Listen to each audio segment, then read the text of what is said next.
Welcome back, friends, to the Shelly Panzarella Show. I'm really excited about today's episode. We are going to be talking about money and your future. I'm excited about our guest, Mrs. Elizabeth Delgado. And I actually just want to jump in because I was reading your bio, and it says your Cuban Colombian past has actually helped bring you to your future, which is the financial planning aspect of it. So let me just intro you correctly. So you are the owner and founder of Every Season Wealth Management, right? Or Wealth Partners. Wealth Partners. We just went Wonderful. through a branding change. You did. Yeah, we'll talk a little bit about that as well. But talk to me a little bit about your journey and how your Colombian Cuban past has helped you into getting into your future today. Well, first, thank you, Shelly, for inviting me on. I You're welcome. appreciate this opportunity Yeah. to chat with you. I love spending time with you. And this is a topic that I love talking about. I'm so proud of my family and their background and where they came from. So my mother's from Cuba and my father's from Colombia, and both sides of my family uh, are they're both entrepreneurs. And so my dad's side of the family, they owned coffee plantations in Colombia. They were involved in politics and a number of other things. And then my mother's family, they owned a dry cleaning business in Cuba. And so, as time went on and when I started my career path, I knew that I wanted independence, but I never really made the connection as I was, kind of getting started. And one of the things that I've found is having that level of independence is where I thrive. And so when I started kind of thinking back on my history, I just think that you have to know where you come from so that you have an idea of where you're going. So as I started thinking more about, just the challenges that they both faced, both sides of my family, especially my mother's side of the family, where her family decided to leave Cuba. My mother was a teenager, and so she has very vivid memories of what it was like living there. And when they decided to leave, because of the political environment, they were deemed as traitors. And so their business was taken away from them. Oh. And all of their belongings, it took about 5 years before they were granted permission to leave. And so they left Cuba eventually and landed in New York, which is a completely different environment. Totally. Yes. And what did they do? They picked themselves up, they dusted themselves off, and they started a new business That's awesome. in New York. Wow. Completely different environment, completely different, just different feel. Sure. Everything was brand new. And so I'm so incredibly inspired by families who have the resilience to keep going and for people who have that entrepreneurial spirit where no matter what the circumstances are, they're going to find a way to create, to give, to provide, to bless their family, bless their community. And so, when I went into the world of finance, which that's a whole nother story. But when I went into the world of finance and I decided to start my own practice, I thought to myself, this is in my Yeah, blood. DNA. Yep. Like Yeah. I just can't get away from it. Yeah. So Did you start off in by going and joining your own practice, or did you actually go did you start off with the big banks, so to speak, and or big organizations, and then shifted into your own I've had a rather unique professional journey? journey. Yes. So most people in my industry will start at a bank or a wirehouse or an insurance company, and they go through the training process and then eventually maybe go independent. My journey was a little unique. So I was a very young mom. And I was trying to figure out what I wanted to do professionally. I grew up in Southern California and am I'm an animal fanatic. So anyone who knows me knows that I just go crazy for animals. Aw. And so growing up, in my mind, I thought I was going to be Shamu's trainer. Wow. So, I love that too. so that was my dream. And then my family started moving to Las Vegas, and I joined as a teenager. And when I came here, I thought, well, how am I going to be Shamu's trainer in Las Vegas? That's not going to Yeah. work. So anyhow, like I mentioned, became a mom at a very young age, and then I started thinking, well, what could I do that would support my son and I? And Mm. in my mind, I thought, well, finance. Finance is something I've always been good with math. I've always been good with numbers and concepts and that sort of thing. And so I thought I'll just go into finance. And so it was really just a thought of provision for my family.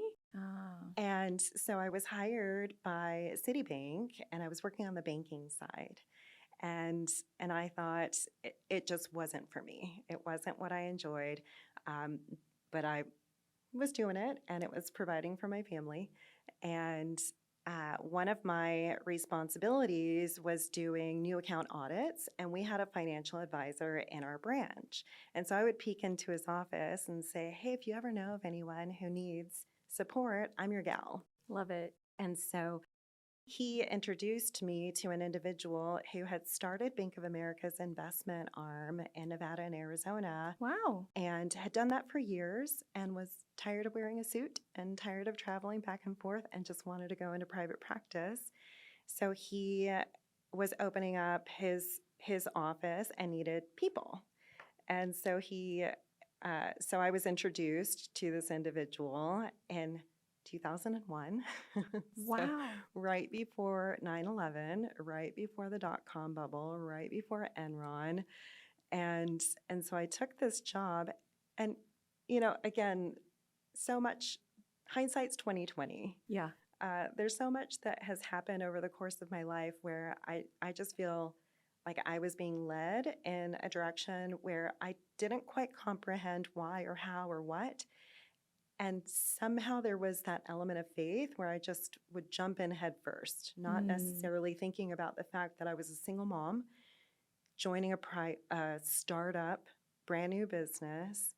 And moments later, the financial world was in crisis. Our entire country was in crisis. Uh, our country had been attacked, and the financial district had been attacked, and so that changed the world of finance Period. in an Yeah. instant. Yeah. And so I remember talking to my boss at the time and asking him, should I call the bank and see if they'll take me back? Should I Oh, go back to banking because I don't know if we're going to survive this? And he said, Elizabeth, this is when people need us the most. We're not going so anywhere. true. Yeah. And so anyhow, so we continued on, and I learned so much from my mentor there. Uh, but what I found most interesting was that I knew what I knew at the core of myself was that I wanted to help people. I wanted to be involved in the guidance aspect of finance, not the behind the scenes audit work. Mm. Yep. That to me wasn't in alignment with my skill set.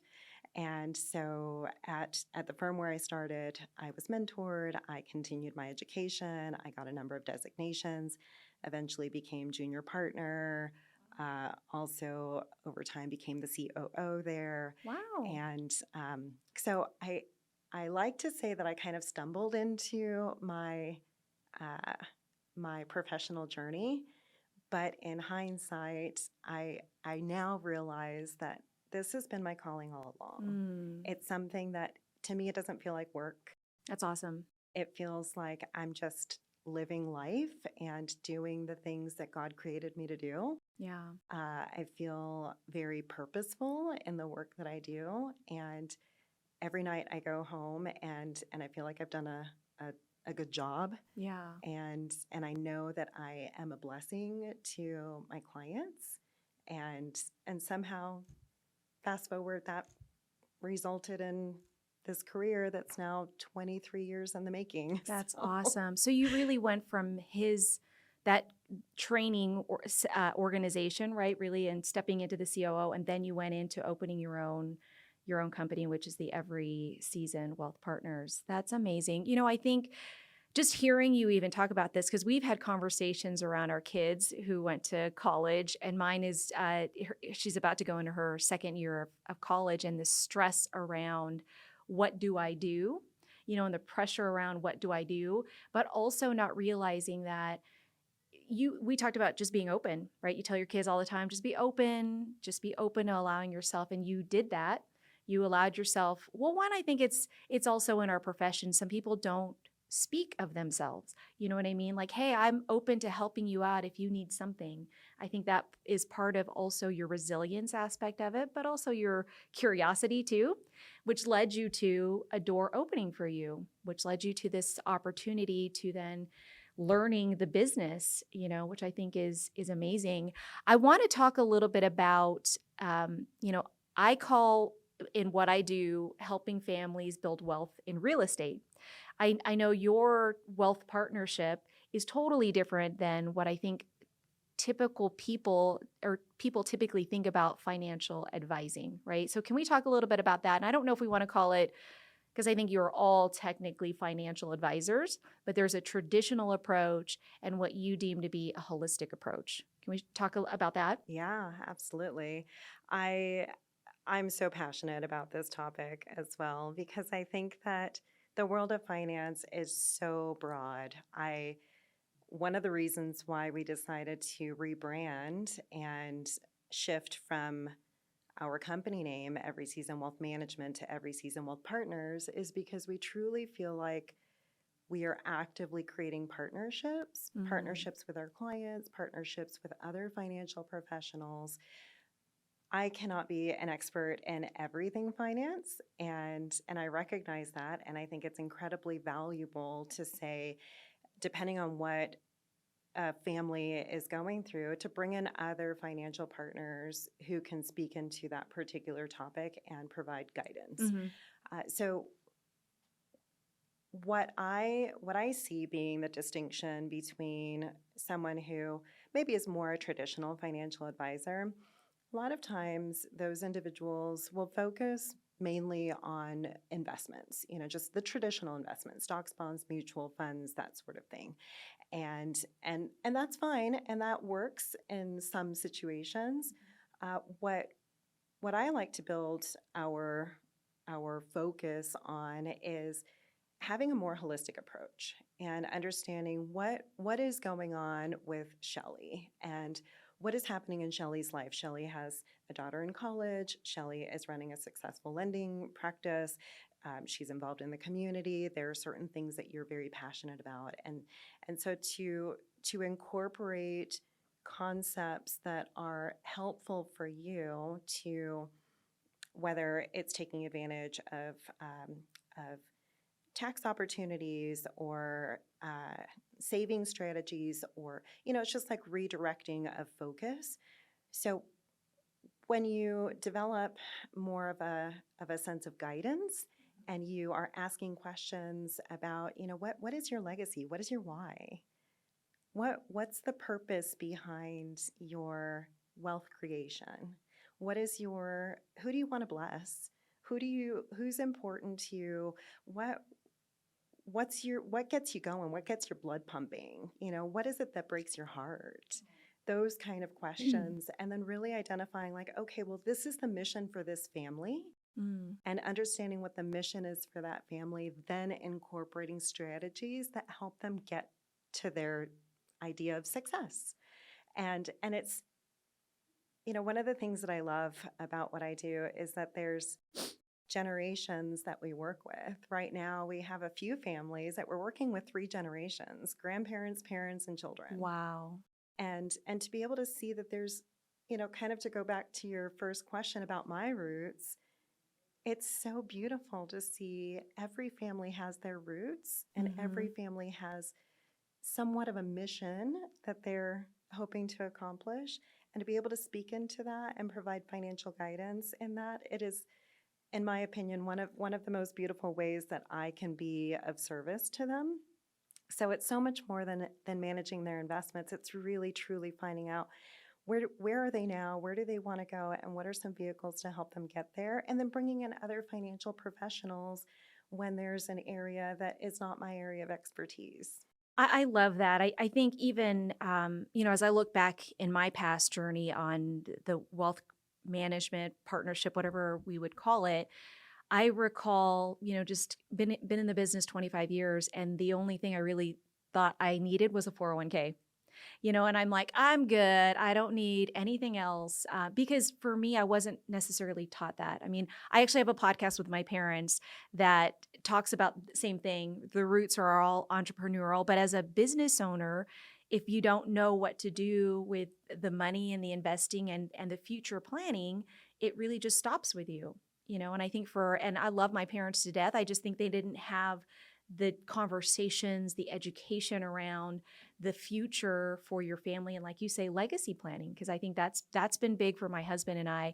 And it wasn't until one of my business partners was like, we need to do something different. Like, there's got to be more than just a 401k. And so he went into finding a wealth management part or advisor and went down this path. And with that, we've been able to just find different strategies around planning, and for me, it's real estate. And so when I'm focusing on trying to do real estate, I need advice from somebody to say, what is this really good for me, from a financial standpoint with my investments, my assets, so to speak. And then I would look to myself as a realtor or lender, and then also my realtor partners to talk about the specific investments that I'm doing inside of real estate. So I think it's great to know that you're that resource for people.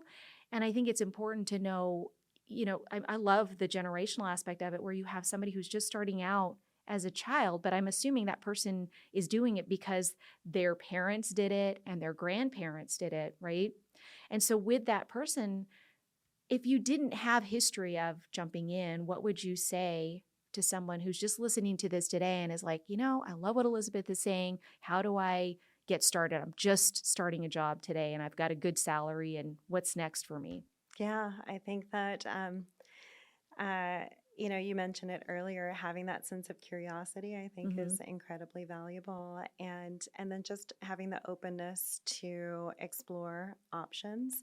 I think for those individuals who are getting started, the one of the first things that I like to guide my clients in observing is having a real intimate relationship with your budget and understanding what's coming in and I what's have going that same out. conversation too. Yeah. And I don't, sometimes when I say that, some of my clients are like, oh, that's, they just kind of roll their eyes and, Yeah. nobody, it's kind of like a 4-letter word budget. Yes. But I think, everybody has a different relationship with money, but having an understanding of whether you're positive or negative cash flow is critical. Yeah.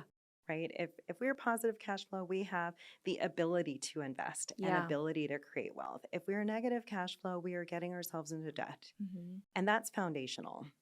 And if we don't have a strong foundation, it's nearly impossible to establish wealth. So that's the first thing that I like to recommend. And then the next thing is, what happens if there's something that's unexpected? Mm-hmm. Like your AC goes out or your car needs new tires or something like that. Do you have access to funds where you can pull from that's not going to require a liquidation of long-term investments, Mm-hmm. or it's not going to require going into credit card debt or something like that? So establishing a bit of an emergency fund, I think, is incredibly valuable as well. Do you advise for like 2 to 4 to 6 months for? Yeah. I generally, so it depends on whether it's a single income household or a joint income Okay. household, what the level of stability is with that income. If it's a commission based income and there's some variability with that, then I advise a little bit on the higher end of the Okay. spectrum. But I usually say somewhere between 3 to 6 months worth of living expenses. Great. Having something where you can get your hands on pretty quickly. Mm-hmm. And then, and I don't necessarily think that it's step 1, step 2, step 3. I think that it's the focus of moving in that direction, because I also think that saving for longer term strategies like retirement or purchasing a home or starting a business or whatever the case is, something that's a little bit maybe further out in time, you can do that at the same time as you're building up your emergency fund. It shouldn't be, I get the question a lot like, should I do this first and then focus on the next thing? Yeah. And what I suggest is do a little bit of everything. Do a I little love bit of that. everything Mhm. because you want to be ready to move in any one area. And sometimes what I find is that the thought of retirement doesn't start popping up into the average person's mind until they're like maybe in their mid 40s. Yeah. Yeah. And then you're kind of faced with like, oh my gosh, Yeah. I'm running out of life time. is just, yeah, things are just going by fast. Mhm. And then you realize that, well, actually, time is your best resource. Mhm. So the sooner someone starts, the better. Having that time to invest, having that time in the market, having that time to collect assets, that's only going to benefit an investor in the long run. So the sooner someone gets started, the better. Yeah. I love how you say do it all. I'm assuming in a moderation because I do think that people are like, okay, it's just like even with paying off debt, I'm like, you can still pay off debt and still save. You just have to be able to allocate. And the budget conversation, most recently for me, I've had a client that she's telling me all the numbers and I'm like, you need to put it on paper. And she's like, well, I mean, it's about this. I'm like, no, if you see it live in person, it's totally different than when you're just visualizing it because then you're like, wow, I thought it was this, but it's really this. How do you get people to kind of embrace that process? Because I not that I struggle with it, but it's really, it's like it literally is a piece of paper that you can just go through the process. And then how do you get them to embrace enjoying that process? Not everybody enjoys it. Yeah. That is the truth. And I don't think it's my job to strong arm anyone. Sure. So what I provide as an alternative for those who are much more resistant, because what I find is that if there's a high level of resistance, then it's not going to happen. Sure. Or True. it's going to happen halfway. And that's not going to benefit anyone. So the alternative that I suggest is I really want to drive in the mission of paying yourself first. I love that. And so and what I mean by that is having your contribution as a line item on your spending, on your budget. And that happens first before the concert tickets are booked, before the travel's booked, Yeah. That sort of thing. And so if you know that just like your mortgage payment or just like your utility payments, you also have your contribution into whatever investment vehicle you're focusing on or whatever savings account you're putting funds into for your emergency fund. Those are line items. Those are transactions that are happening in your account automatically. As an expense, yeah. And so I call it a reverse budget. Love it. So what I say is that, hey, this is a line item. These are transactions that are going to happen. And then whatever's left over, if you want to go have some fun, go have some fun. But you know that those transactions are going to take place. And now you've already accomplished your contributions and your goals. And so, okay, you want to splurge a little bit, that's fine. You've got that access to do The that. discretionary. I love that. I think even at a young age, because I'm thinking of my daughter, right? So she's not earning any real income today, but anything that she does get, if she does some editing, if she does some whatever it might be that she does, she should be planning for those little, expenses, so to speak, but one of them being saving towards her future. I don't know what you would call that bucket. But at such a young age, I think it's hard for people because it's all about that instant gratification, right? Yeah. And maybe we talk a little bit about that when we talk about, because you talked about why, understanding a person's why. I think that is huge in the whole even concept of wealth management, legacy planning, because if you only can see this is just going to take me to here, this doesn't extend to my future generations, then it is just here, right? And then that legacy planning kind of just ends with that person. How do you build that for somebody to I don't want to say dream, but maybe it is like dreaming of something greater than just I'm working a 9 to 5 job and I'm putting money in today. And that could still be the case, right? But how do you get them to see there's this future inside of your money that you're going to need to prepare for? Yeah, absolutely. I like to think of it as focusing on having the end in mind. Mm-hmm. And there's so much that happens. What I like to think about when I think about life, these big concepts of Uh-huh. life, I like to think about the fact that each of us, we have a story, like a book, right? So each of us has a book, and there are chapters in our book, and every chapter has a beginning and end, and the chapters all kind of weave in together. And somehow, somewhere along the way, there's twists and turns, and unexpected things happen, things that are planned happen. It's just a variety of experiences that we have over the course of our life, right? And so what I like to think about when it comes to that, we don't know what, if we're in chapter 2, we don't know what's happening in chapter 15. True. And we don't need to know. Yeah. But we do, I think it's important to know that there's going to be these twists and turns. And so, when I talk about what's our why, and I think to myself, what's my why? My why has changed over time.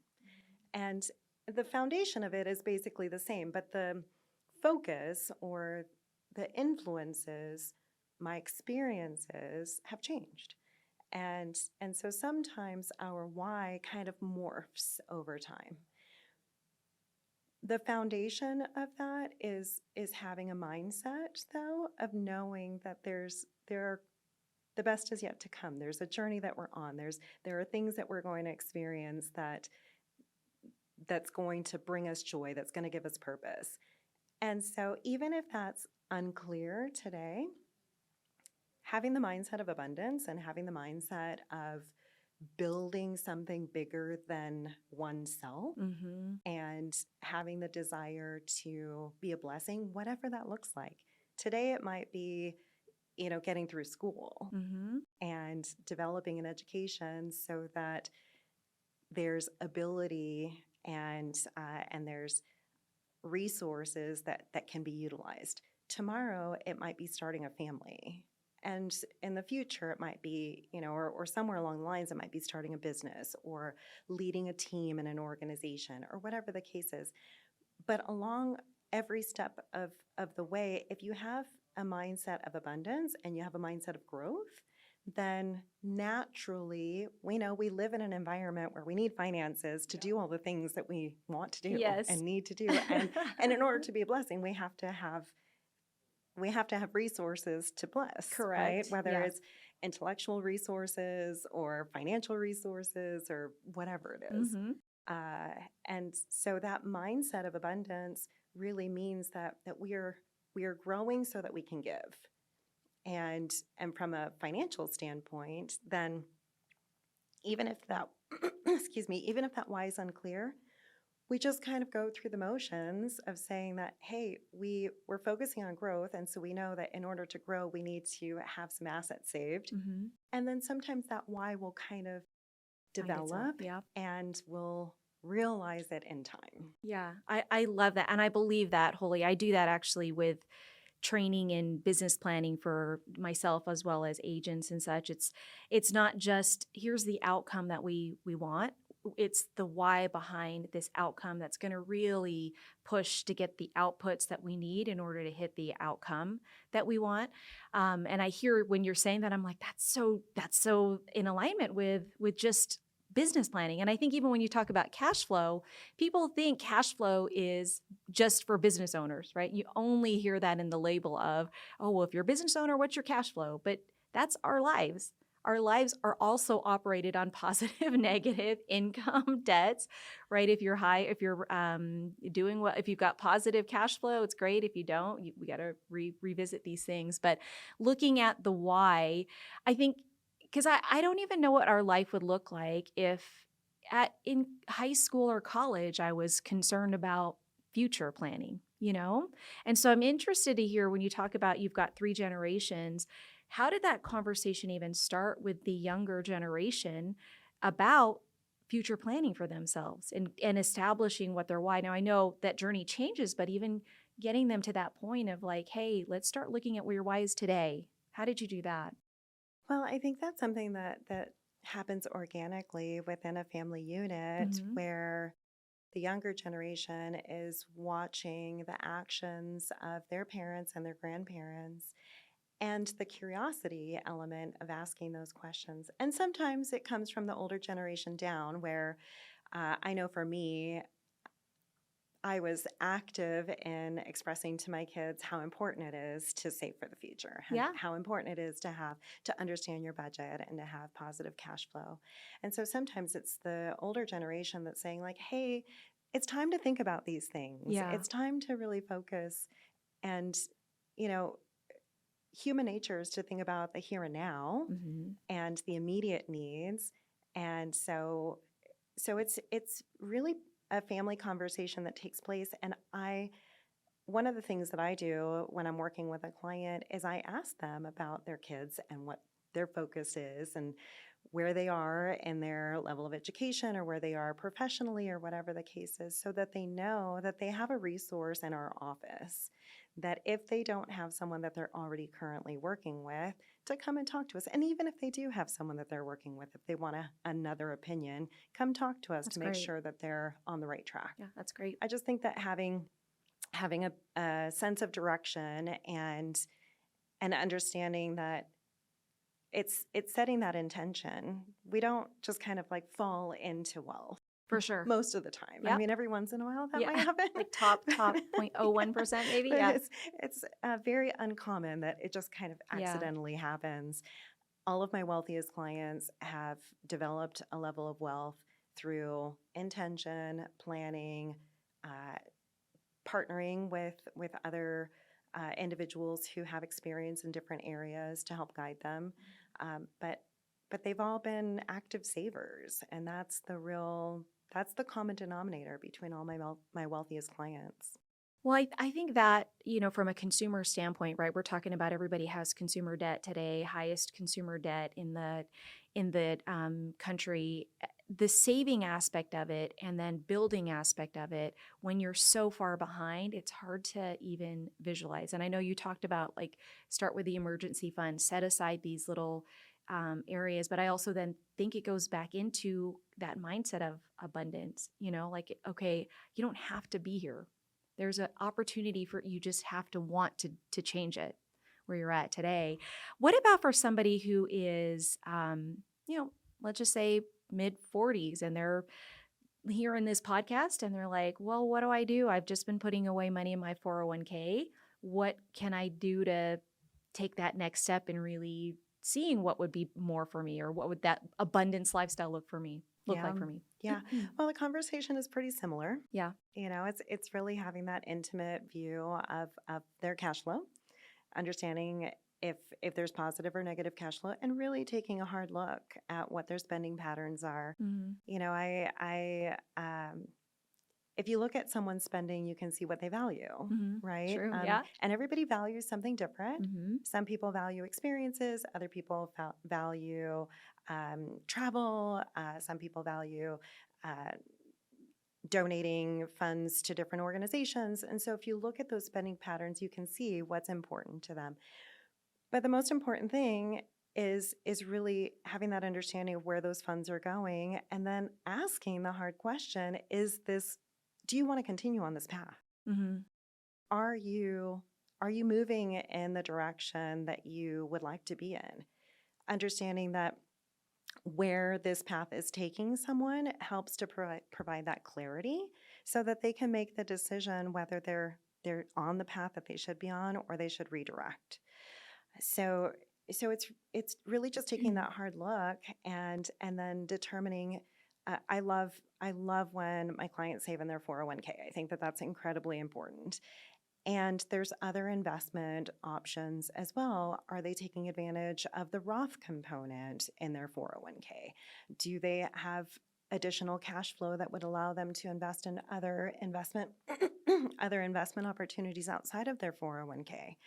How are they doing as far as real estate assets? Do they own their home? Do they intend to own a home? Are they building a rental portfolio? Mm. So a lot of the things that we like to focus on is where are they now? Are they on the right path? Do we need to redirect? And if we are redirecting, then here are some other ideas. Here are some other strategies that you could take advantage of that might help you to get to that goal. I love that. I think, the messaging that I'm hearing is that everybody is different, right? Your journey also is different, but the first thing that you need to do is to open the door and ask for help, and whether it's Elizabeth or another financial or wealth partner, I think even having the conversation is important because to some people, they just stay stuck because they don't allow themselves the hand up to say, I need a little bit of a little bit of help here. And then the reality of it is, like, I've had clients who we go through the budget and they're like, I just don't know how I can save any additional funds. And you start finding, well, that Starbucks that, and I don't mean it to say Starbucks, but even if there's like the discretionary things that they aren't paying attention of because, or paying attention to because they're not looking at it here. They're looking at it here, which is very fuzzy, right? Than your black and white paper. And then they find the gaps. They find the margin all of a sudden. And then because they have somebody who's helping them be intentional through that process, it's easier to find the margin, then apply the margin in different ways. So I'm excited to hear that because I think some people they get to a certain area or age in life and they're like even, 50-year-olds, right? And they're like, I don't have enough time. To your point, I don't have enough time. But if you don't have a partner who's going to say, okay, yes, you're 50. Here's, expected lifespan for you. Here's what we have to do to get you that time, get you the resources based on the time that you think that you have left, right? Most definitely. Yeah, and the other thing is, the term budget isn't something that is intended just when you're getting started or any specific income range. Yeah. Understanding your cash flow is incredibly important no matter what your income is. Some investors that I've worked with who have struggled the most with their cash flow are incredibly high income earners. Mm-hmm. Yeah. So it's definitely a topic that no one's immune. Very true. No one is immune to Very this. true. Very true. Actually, I was talking to one of my clients and she's, her conversation to me is like, well, you make so much more money than me. I'm sure your budget looks different. And I'm like, or you don't have to budget. I'm like, I budget every month. I look at my assets every day. Because of that, I feel like I know where I'm at. But if you don't, I would feel lost. I don't necessarily look at the market every day, but I definitely look to see where things are as far as my, general checking account and just to make sure things are in order based off of what I had planned for that month. And just in talking to her, she's like, I just can't believe that people, and not to say I make, tons of money, but she's thinking from a wage earner. And she's been at an institution, she's been at Costco for 36 years. 36 years, put away in 401k. She just turned 59 and a half and has just now entered into a financial planning agreement with somebody because now her goal, to your point, is she wants to buy a house. So I think about these things, right? And she's stressed because she's never had to think about, well, what is, she's had rent, but there's a mortgage, there's utilities, there's incidentals if something should break. And so the conversation around budgeting for me, I'm like, you're at this age, you should have been doing this already, and not understanding that people, it's just not innate in everybody. It is a practice, just like brushing your teeth. Sure. Right. Just like learning how to calculate math or doing, addition, subtraction, whatever it might be. But I was really shocked to hear at almost 60 that she's just getting into place and they're actually really helping her. Now I'm a partner, like you mentioned, and we're together working to help her reach that why for her, which is she wants to have home ownership even at 60. Wow. I know it's such an amazing thing, which something that I did not know. And I'll get your expertise and advice on this. So she has had a 401k all of her 36 years working at Costco. It has amassed to a point of $1 million, which I thought was amazing. She wants to liquidate those funds, and initially doing this by herself, she comes to me and says, I just want to take a withdrawal from my 401k. And I'm like, let's talk a little bit to maybe even who your 401k is facilitated with, because I'm pretty sure there might be some tax implications because of this. And we get on the phone with who her facilitator is, and they go down this path of like, yes, yes, you're 59 and a half.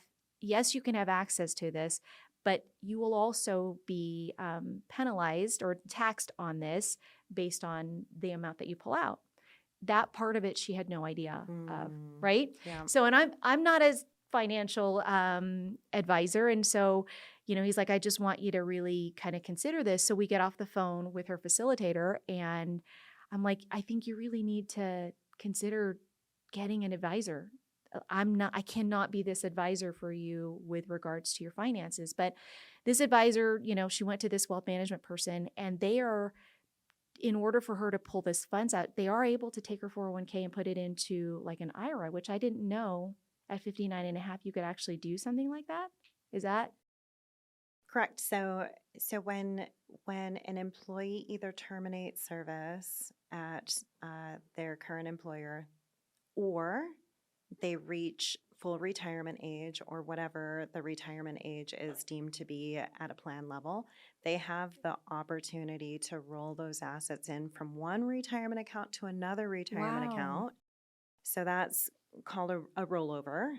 And so you can do that. And as long as it stays within a retirement account, it's not taxed. So that continues to be tax deferred. Mm-hmm.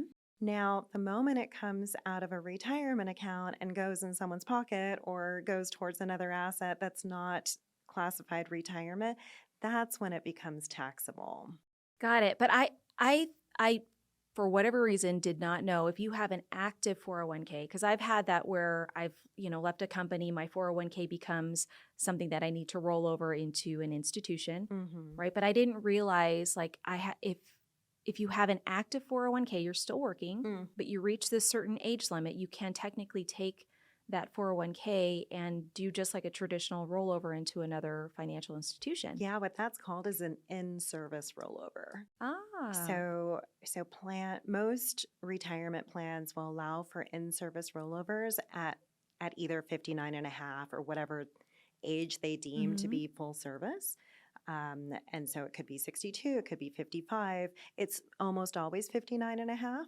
So she's doing an in-service rollover, it sounds That's like. interesting. So what would be the benefit? I mean, I can see it in my head right now what the benefit would be, but if you have an active 401k, but you have that capability to do this and to put it in with someone like yourself that would have the strategic wealth partnership aspect and mindset building, do you see that to be a benefit for somebody who's maybe listening to this saying, hey, I've got an active 401k and hey, I'm over 59 and a half. Could this do any better for me than just letting it sit in my 401k? Sure.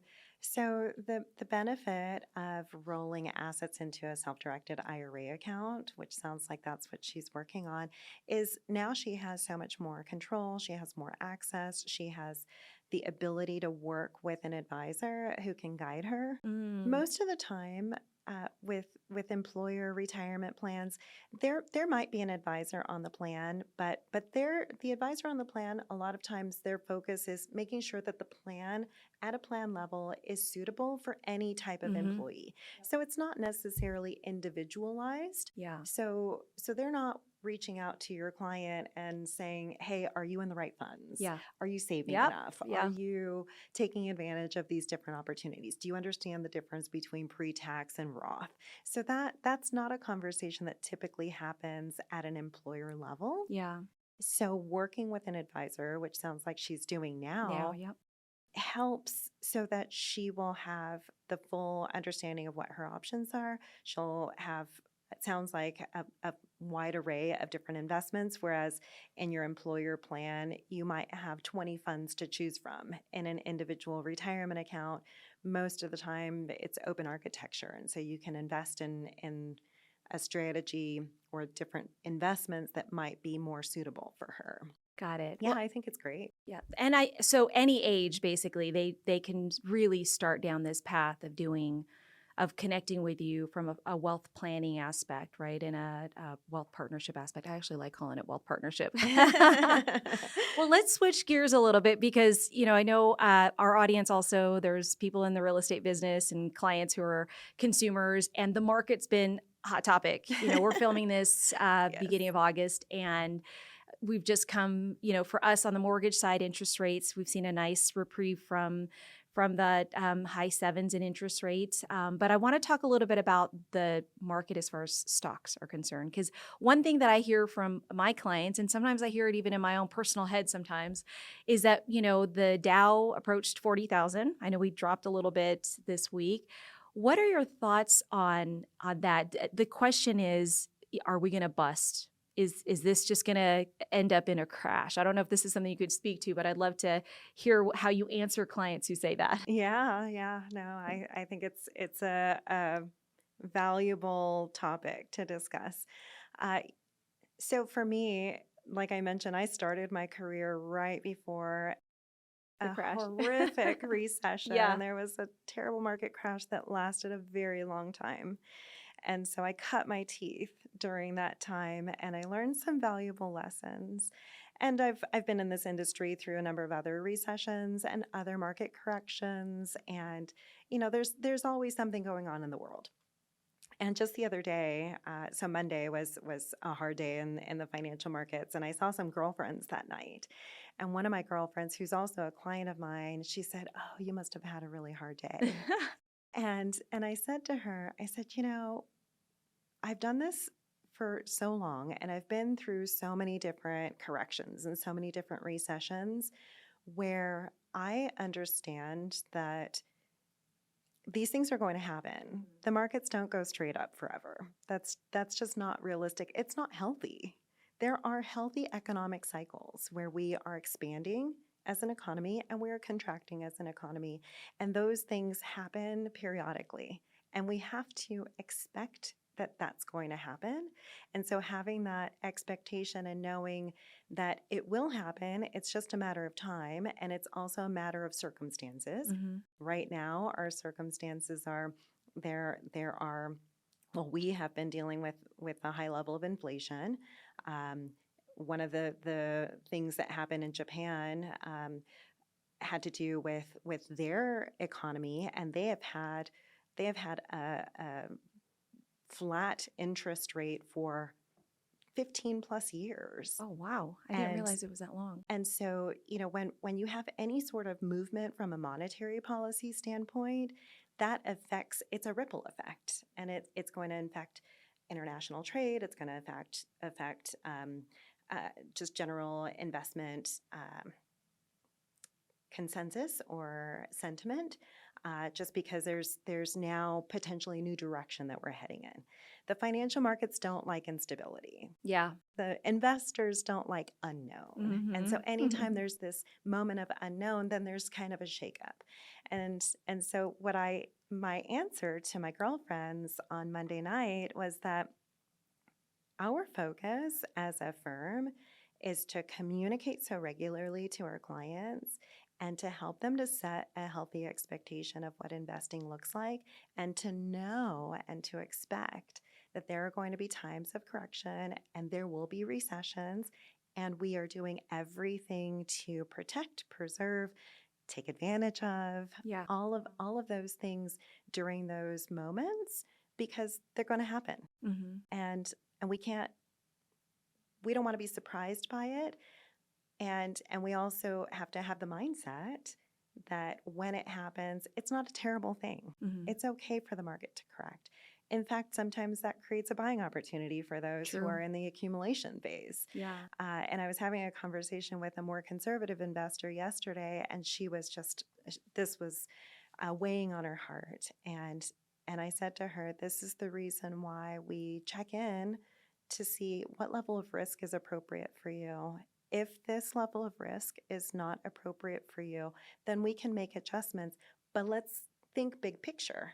So taking this level of risk gives us potential for a certain level of return, also a certain level of risk. And so should we adjust down? Is that appropriate for you? Does that still get you to your goals? or do we stay the same? I want my clients to be able to sleep at night. Yeah, So it's that's good. incredibly important. But at the same time, we also need to keep the end in mind, right? For We need sure. to stay focused on what our goal is and know that this is just a temporary movement. The other thing that I like to mention to investors is that when you look at the financial markets history and you look at those pockets of time where we've had corrections or we've had recessions, they've lasted a short amount of time in comparison to those times of growth. Mm-hmm. Very true. And so what that means is that there's a positive bias in the financial markets, whether it's stocks, bonds, real estate, every asset has had a positive bias.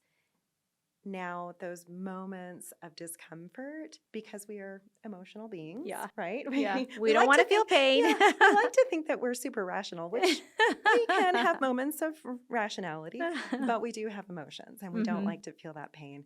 And so I try to remind my investors that, hey, when these situations happen, this is a good buying opportunity. If your favorite fill in the blank, restaurant, clothing store, car, whatever it is, if it suddenly went on sale, would you buy Such a it? great point. And Yeah. so, keep that in mind when it comes to your investing too.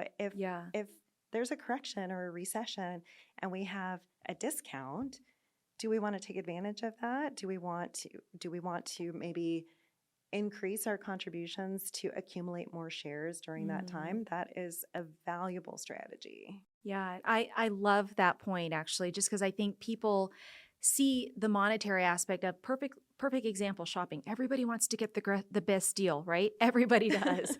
And so that looking at the market like that's an opportunity. Of course, you have to be in the right position. And then of course the whole mindset aspect I think is huge. But I love your explanation on that. I think even for me, I'm like, you know what? She's, but I'm also super because that night I was hearing what was happening with Japan. I look over at my husband, I'm like, we're gonna wake up. It's gonna be a little bit painful. I don't even know what this is gonna look like. And I of course go immediately to my portfolio and I'm like, oh, this is just so, but then, and then at the same time, we'll talk about this.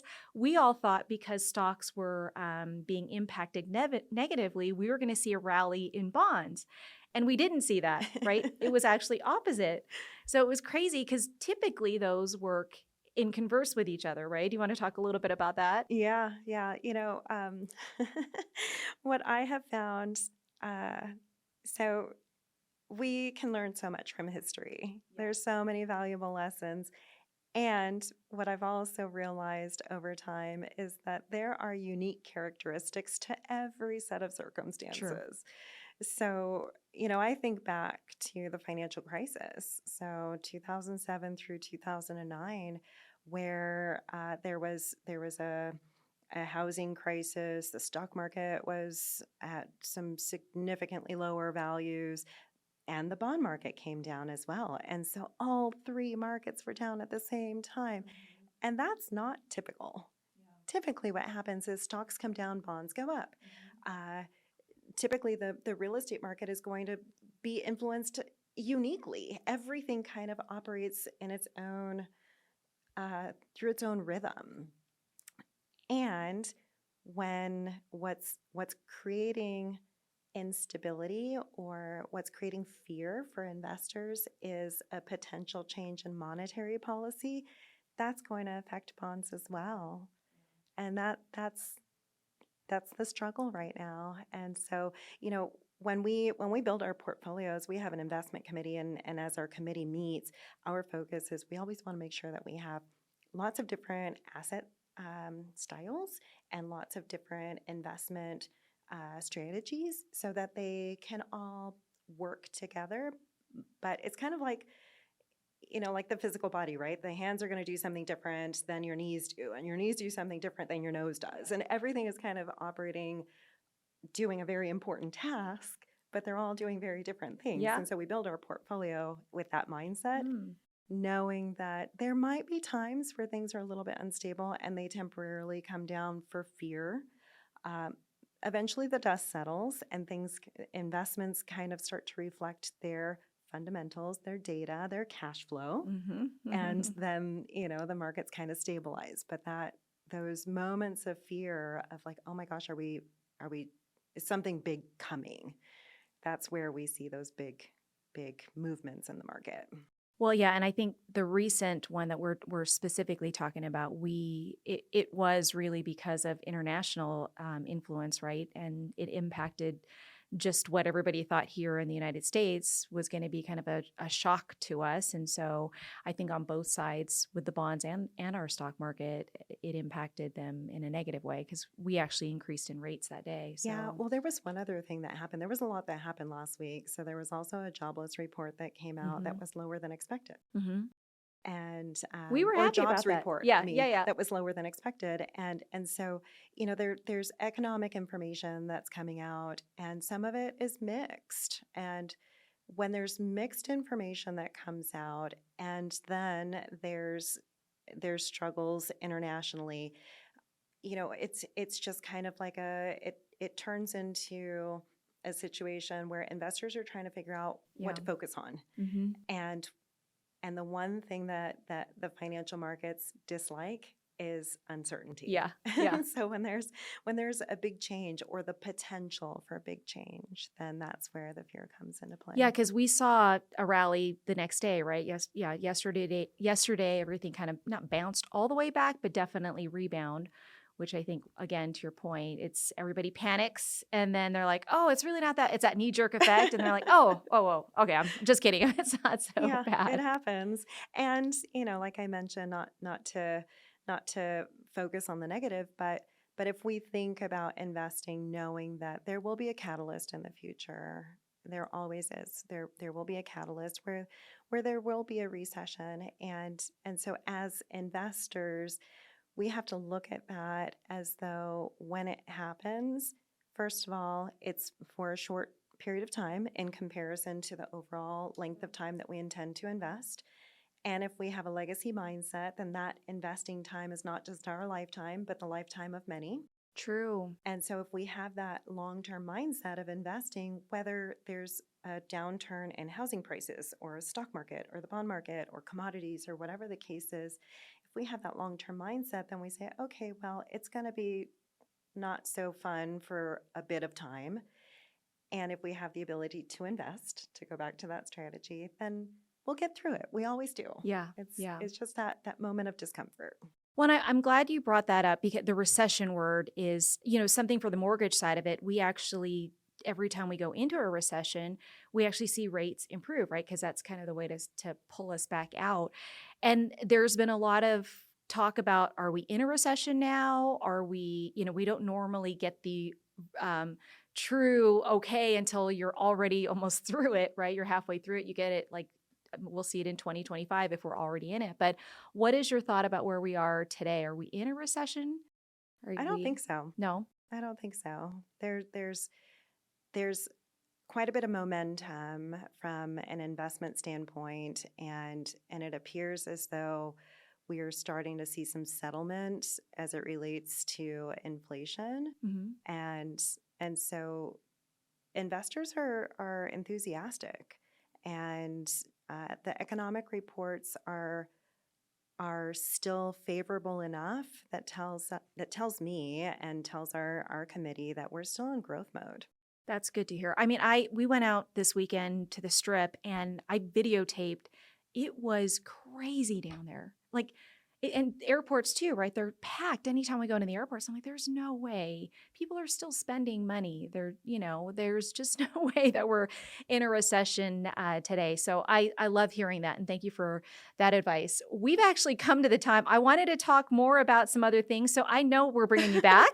Such great information. Thank you so much for joining the podcast. And if people want to get a hold of you, what's the best way to reach out to you? Yeah, feel free to call my office, 702-850-2816, or our website. We are all over social media. So we've got an Instagram account, Facebook account, LinkedIn. I mean, really, you just Google Every Season Wealth Partners and you will find us. I love it. I love it. And because I want to end on this, I love your story around how you picked your company name? Will you share that with us, please? Yeah, yeah. It's actually straight out of the Bible. Mm-hmm. So in the book of Ephesians, it talks about every season, and there's a season for everything, right? There's a season to be happy. There's a season for mourning. There's a season for everything under the heavens, and so when I was starting my practice, it gives me the chills every time I think about it. Aw. When I was starting my practice, I had already been doing this work for some time, and I had clients who were just getting started, and I had clients who were well into retirement and planning their legacy and everything in between. And I thought to myself, Mm. we work with our clients through the good times and the bad times, through growth times and the market recessions, Yeah. through the times where they're just getting started, maybe getting married, buying their first home, starting their business, selling their business, having grandbabies, on and on. And so it just kind of stuck with me, and that's what we want for our firm, is to be involved with our clients through every season of their lives, Love it. and and also to recognize that those seasons, there are different emotions that take place through all of that. And we know that those emotions are tied to not only what's happening in our circumstances, but also those are moments where we're finding our why, where we're figuring out like what's breaking our hearts, Mhm. and what's moving us, what's inspiring us to do things differently. And for us to walk alongside our clients' lives through those different seasons, that is what gives me the most joy. Yeah. I go home and I think to myself, like, this is what God created me to do, and I feel so incredibly blessed. Amen. Well, I'm so grateful for you. I'm grateful that he too opened the door for us to actually connect. And we've had we're so in alignment, and it's been just a wonderful relationship, just even early on in our relationship. So I'm grateful for you coming to the podcast. Definitely going to have you back. And thank you for all that you do for us. I know community aspect of it, we'll talk about that on your next visit. But guys, thank you so much for joining this podcast. Please make sure that you connect with Elizabeth. Every Season Wealth Partners. I love the name. Obviously has a great foundation around that. She can help you at any age and at any stage of your life and where you are with your money and your future. Make sure that you subscribe to this podcast and click the notification button so that you hear and you're notified when the next podcast is. We'll see you on the next one. Bye.